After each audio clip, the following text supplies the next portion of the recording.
राष्ट्रीय सुरक्षा के मुद्दे पर गृह मंत्री अमित शाह ने की बड़ी बैठक में जम्मू कश्मीर में टारगेट किलिंग की ली जानकारी।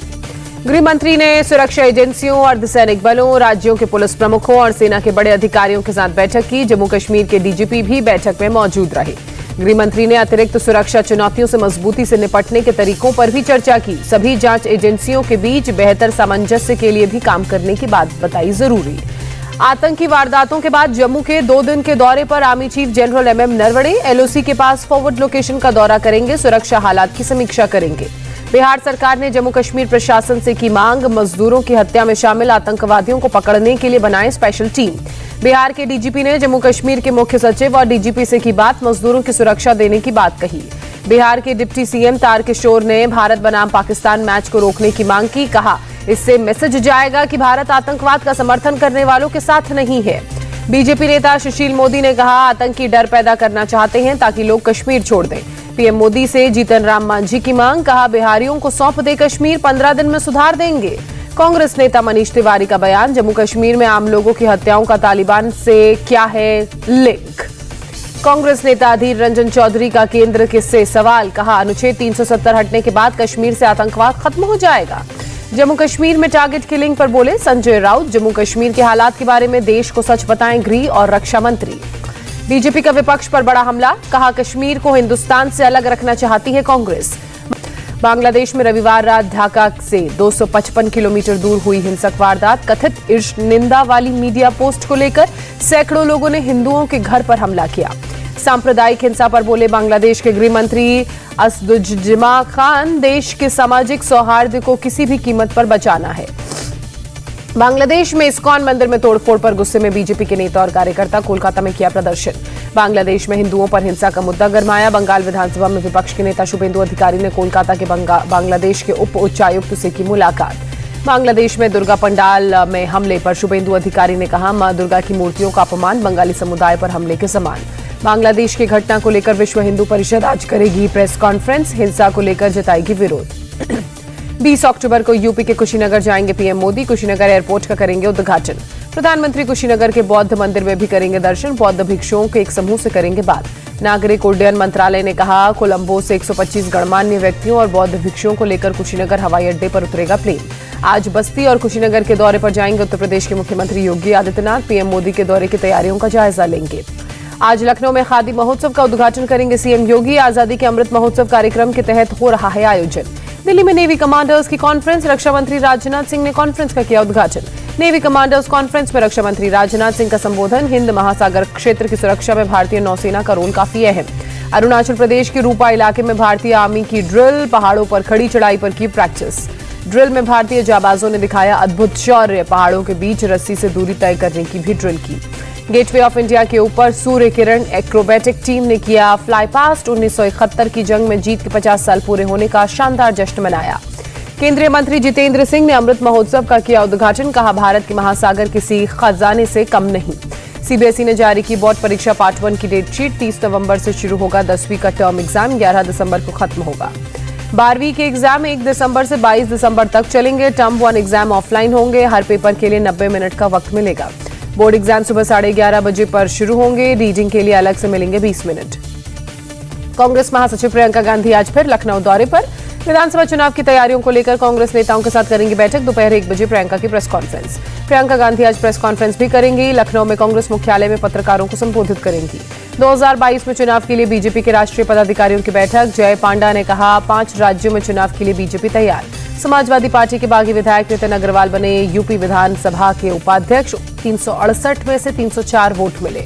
यूपी से कांग्रेस विधायक अदिति सिंह के बागी तेवर। कांग्रेस के चुनाव बहिष्कार करने के बावजूद विधानसभा के डिप्टी स्पीकर के चुनाव में वोट डाला। विधानसभा उपाध्यक्ष पद की जीत को लेकर सीएम योगी का एसपी पर निशाना। कहा, 2022 का चुनाव और ठीक से समझा देगा। 3 दिन के अयोध्या दौरे पर पहुंचेंगे आरएसएस प्रमुख मोहन भागवत। संघ के अखिल भारतीय शारीरिक वर्ग कार्यक्रम में लेंगे हिस्सा। पहली बार नागपुर से बाहर हो रहा है शारीरिक शिक्षा वर्ग कार्यक्रम। सर कार्यवाहक दत्तात्रेय होसबोले और भैयाजी जोशी होंगे शामिल। पश्चिम बंगाल में बीजेपी ने आज उत्तर दिनाजपुर बंद का किया ऐलान। भारतीय जनता युवा मोर्चा के नेता मिथुन घोष की हत्या के खिलाफ प्रदर्शन। बीजेपी नेता शुभेंदु अधिकारी ने मिथुन घोष की हत्या के लिए टीएमसी को जिम्मेदार ठहराया। कहा, समय आने पर होगी कार्रवाई। बीजेपी के राष्ट्रीय उपाध्यक्ष दिलीप घोष का हमला, कहा चुनाव में टीएमसी के खिलाफ वोट दिलाने वाले बीजेपी के नेताओं को चुन चुन कर निशाना बनाया जा रहा है। टीएमसी ने शुभेंदु अधिकारी के आरोपों को नकारा। टीएमसी महासचिव कुणाल घोष ने कहा, पुलिस कर रही है जांच। बीजेपी नेता मिथुन घोष की रविवार रात गोली मारकर हत्या कर दी गई थी। पुलिस ने कहा, हत्या का राजनीति से कोई लेना देना नहीं। रायगंज पुलिस ने मिथुन घोष हत्याकांड के एक आरोपी को भी गिरफ्तार किया। 2 आरोपियों की तलाश जारी। सिद्धू विवाद पर बोले सीएम चन्नी, कहा सभी मामलों को सुलझा लिया जाएगा, पार्टी एजेंडे को लागू किया जाएगा। बीएसएफ का अधिकार क्षेत्र बढ़ाने पर एक बार फिर से पंजाब के सीएम चन्नी ने किया विरोध, कहा मोदी सरकार का अलोकतांत्रिक और संघीय विरोधी फैसला। इंडिया टीवी से बोले राकेश टिकैत, किसान आंदोलन में अभी पूरी ताकत नहीं झोंकी, सरकार जिद पर अड़ी, किसान सिर्फ 3 कानून वापस चाहते हैं। राकेश टिकैत ने कहा, लखीमपुर मुद्दा चुनावों के लिए नहीं उठाया गया, गृह राज्य मंत्री अजय मिश्रा की गिरफ्तारी हो। राकेश टिकैत ने सिंघू बॉर्डर पर हुई हत्या को बताया षड्यंत्र। पूछा, सिंघू बॉर्डर पर इंटेलिजेंस के लोग क्या कर रहे थे। किसानों के रेल रोको आंदोलन का पंजाब और हरियाणा में असर दिखा। सोमवार को करीब 50 ट्रेनों की आवाजाही प्रभावित हुई। यूपी विधानसभा के पूर्व स्पीकर सुखदेव राजभर का निधन। आजमगढ़ के दीदारगंज से विधायक थे राजभर। सीएम योगी ने निधन पर शोक व्यक्त किया। भोपाल में जबरन लड़की का बुर्का उतारने के मामले में 2 आरोपी गिरफ्तार। वीडियो वायरल होने के बाद पुलिस ने खुद संज्ञान लेते हुए मामले में एक्शन लिया। भोपाल में सरेआम हिंदू लड़की से जबरन उतरवाया गया उसका बुर्का। नकाब पहनकर कौम को बदनाम नहीं करने की हिदायत दी गई। दिल्ली के किशनगढ़ में एक फॉर्च्यूनर पर फायरिंग, ड्राइवर को लगी गोली, जख्मी हालत में अस्पताल में भर्ती। पुलिस के मुताबिक गाड़ी में सवार सोमराज उर्फ धामी पहलवान को मारने आए थे हमलावर। हत्या के मामले में आरोपी है धामी पहलवान। रंजीत मर्डर केस में राम रहीम को आजीवन कारावास, 4 अन्य दोषियों को भी उम्र कैद की सजा। पंचकुला सीबीआई कोर्ट ने राम रहीम पर 31 लाख रुपए का जुर्माना भी लगाया, बाकी दोषियों पर 50-50 हजार रुपए का फाइन। यूपी के शाहजहांपुर में कोर्ट परिसर में एक वकील की गोली मारकर हत्या, शव के पास से एक तमंचा भी बरामद। शाहजहांपुर हत्याकांड का आरोपी गिरफ्तार। Law and order ADG Prashant Kumar ने कहा, आरोपी ने अपना जुर्म कबूला। शाहजहांपुर मामले पर मायावती का ट्वीट, कहा दिन दहाड़े वकील की हत्या बेहद शर्मनाक। प्रियंका गांधी का हमला, कहा सीएम दावा करते हैं गुंडे बदमाश प्रदेश छोड़कर चले गए, यहां तो कोर्ट के अंदर घुसकर वकील की हत्या कर दी गई। महंत नरेंद्र गिरी सुसाइड केस में सीबीआई को बड़ा झटका। आनंद गिरी समेत 3 आरोपियों के पॉलीग्राफी टेस्ट की अर्जी खारिज की। लखीमपुर हिंसा में क्राइम ब्रांच ने सुमित जायसवाल गिरफ्तार। शिशुपाल नंदन सिंह बिष्ट और सत्यप्रकाश त्रिपाठी भी पकड़े गए। यूपी के मुरादाबाद में एक रिटायर्ड एयरफोर्स के जवान की हत्या, अज्ञात शख्स ने जहरीला इंजेक्शन लगाया, तफ्तीश में पुलिस जुटी। यूपी के बलरामपुर में एक शख्स की ट्रैक्टर से कुचलकर मौत, गुस्साए घर वालों ने दोषी को सजा देने की मांग की। आर्यन खान ड्रग्स केस मामले में मुख्य गवाह किरण गोसावी के खिलाफ पालघर में केस दर्ज। गोसावी पर नौकरी दिलाने के नाम पर धोखाधड़ी का आरोप। छत्तीसगढ़ के नारायणपुर में एक पुलिस कांस्टेबल ने एसपी पर लगाया हमला करने का आरोप।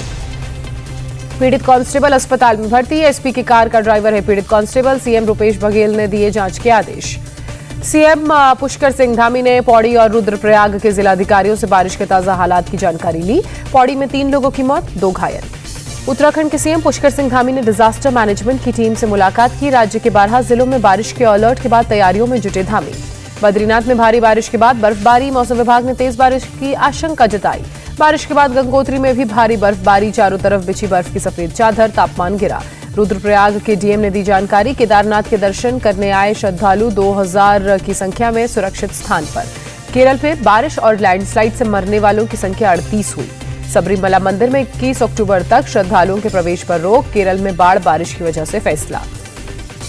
केरल के आलापूझा में दुल्हा दुल्हन खाना बनाने वाले बर्तन में बैठकर पहुंचे मंदिर। बाढ़ के चलते गाड़ियों की आवाजाही बंद। दिल्ली में बारिश ने तोड़ा 61 साल का रिकॉर्ड। 1960 के बाद अक्टूबर में नहीं हुई इस साल जैसी बारिश। मध्य प्रदेश में कार दुर्घटना में घायल हुए कंप्यूटर बाबा, घटना को बताया साजिश, जांच की मांग की। खंडावा उपचुनाव में पहले पूर्व सीएम कमलनाथ की रैली में जा रहे थे कंप्यूटर बाबा। इंदौर इच्छापुर स्टेट हाईवे पर ट्रक से टकरा गई कार, आई मामूली चोट। भारत और इजरायल में वैक्सीन सर्टिफिकेट पर बनी सहमति। इजरायल दौरे पर हैं विदेश मंत्री डॉक्टर एस जयशंकर। देश में अब तक वैक्सीन के 98 करोड़ 59 लाख डोज दी गई हैं, केंद्र सरकार ने दी जानकारी। राज्यों और केंद्र शासित प्रदेशों को अब तक 102 करोड़ से ज्यादा एंटी कोविड वैक्सीन की डोज मुहैया कराई गई। देश में कोरोना के 12,336 नए मामले, 24 घंटे में 164 लोगों ने जान गंवाई। देश में कुल 1,76,000 एक्टिव केस। केरल में बीते 24 घंटे में कोरोना से 6,676 लोग संक्रमित, 60 की मौत। महाराष्ट्र में कोरोना के 1,485 नए मामले, 24 घंटे में 27 मरीजों ने दम तोड़ा। कोविड टास्क फोर्स के साथ सीएम उद्धव ठाकरे ने की बैठक। बच्चों के वैक्सीनेशन, रेस्टोरेंट के खोलने की समय की सीमा को बढ़ाया गया। 22 अक्टूबर से महाराष्ट्र में खुलेंगे थिएटर और सिनेमा हॉल। सीएम ठाकरे ने फायर सेफ्टी समेत जरूरी नियमों को ध्यान में रखने की सलाह दी। यमन में शिते विद्रोहियों और सुरक्षा बलों के बीच जंग, तस्वीरें आई सामने। विद्रोहियों के कब्जे वाले इलाके में सुरक्षा बलों के काउंटर ऑपरेशन के बाद छिड़ी जंग, दोनों ओर से जमकर फायरिंग। स्पेन के ला पाल्मा से ज्वालामुखी का निकलना लगातार जारी, सामने आई हैरान कर देने वाली तस्वीर। ज्वालामुखी से निकल रहे लावा से अब तक 1800 से ज्यादा इमारतों को नुकसान, करीब 85,000 लोगों को दूसरी जगह शिफ्ट किया गया। इटली में सड़कों पर उतरे सैकड़ों लोग कोरोना को लेकर हेल्थ पास जरूरी किए जाने का कर रहे हैं विरोध। पुलिस ने प्रदर्शनकारियों को खदेड़ने के लिए वाटर कैनन का इस्तेमाल किया, आंसू गैस के गोले भी दागे गए। आईसीसी T20 वर्ल्ड कप में भारत ने इंग्लैंड को पहले टेस्ट मैच में प्रैक्टिस सेशन में हराया। इंग्लैंड के 189 रनों के लक्ष्य का पीछा करने उतरी टीम इंडिया ने शानदार परफॉर्मेंस दी। केएल राहुल और ईशान किशन की तूफानी पारी के दम पर ये T20 मैच प्रैक्टिस मैच अपने नाम किया। विराट कोहली ने टॉस जीतकर इंग्लैंड को बल्लेबाजी का न्योता दिया। इंग्लैंड ने जॉनी बेयरस्टो के 49 रन और मोइन अली के 43 रन की बदौलत स्कोर को 188 तक पहुंचाया। भारत की तरफ से मोहम्मद शामी ने 3 विकेट चटकाए। T20 वर्ल्ड कप में बल्लेबाजी क्रम पर बोले विराट कोहली, केएल राहुल और रोहित शर्मा करेंगे ओपनिंग, मैं नंबर 3 पर करूंगा बैटिंग। इंडिया टीवी हर वक्त हर जगह डाउनलोड करने के लिए सर्च करें India TV news Google play store या ऐप स्टोर पर।